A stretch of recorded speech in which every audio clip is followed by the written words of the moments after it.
Hey, happy 4th of July, everybody.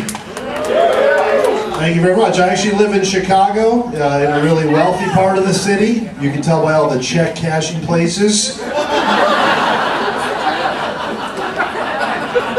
Thank you, sir.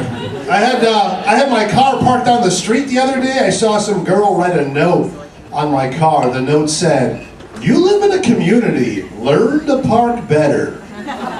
Your car is too close to mine."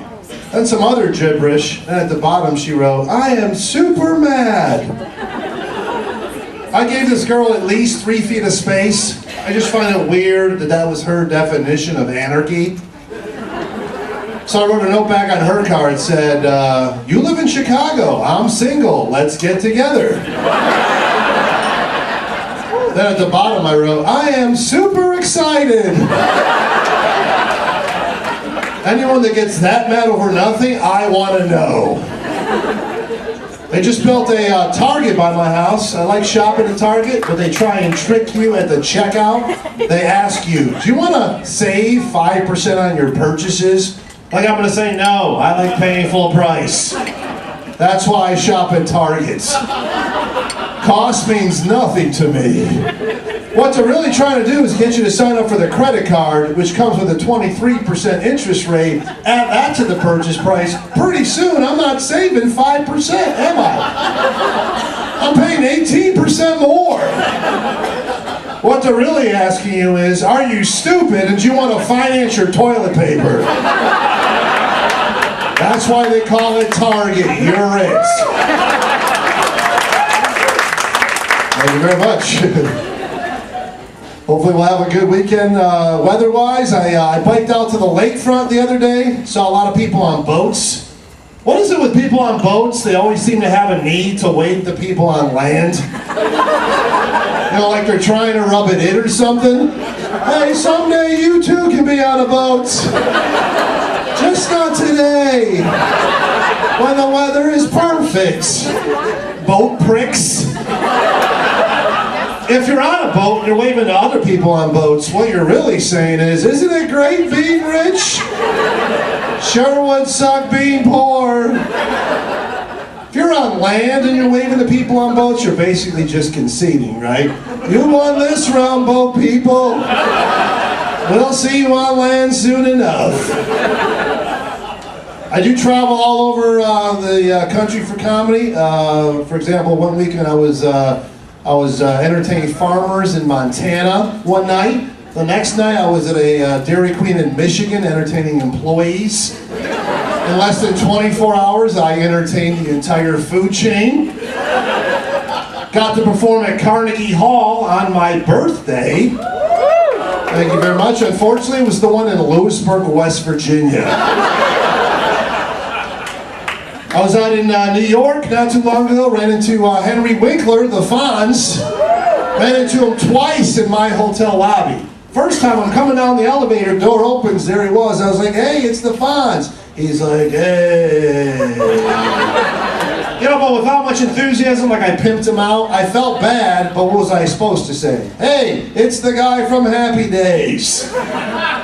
Second time he just looks at me, doesn't say anything. You know he's probably thinking, right? "Oh no, not that guy from Everybody Loves Raymond again." I was up in Wisconsin. I got pulled over for speeding, headed toward Wisconsin.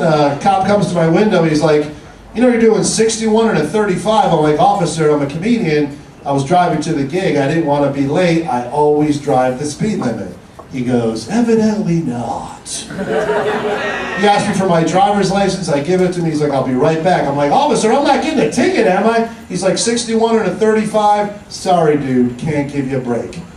Comes back to my window a couple minutes later. "Mr. Harris, you know you have some outstanding tickets in Chicago? You're a wanted man."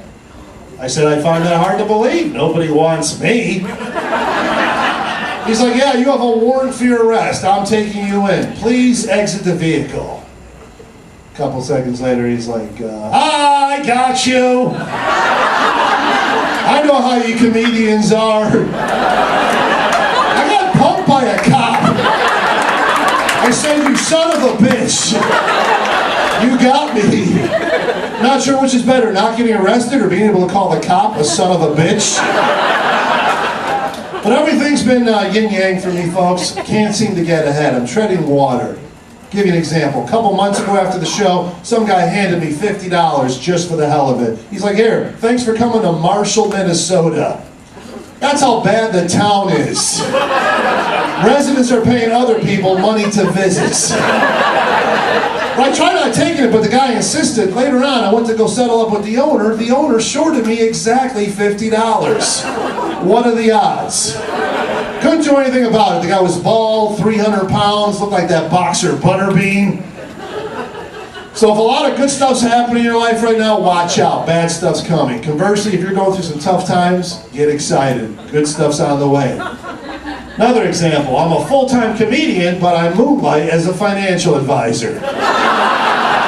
My dream is to work 9 to 5 in offices all over the country. I once did so much business for my company, they threw me a party in my honor. I ended up meeting this girl from this other office. We ended up hooking up, and she ended up giving me genital warts. Like I said, yin-yang. So I wrote a note on her car and said, I am Superman! Thanks, everyone.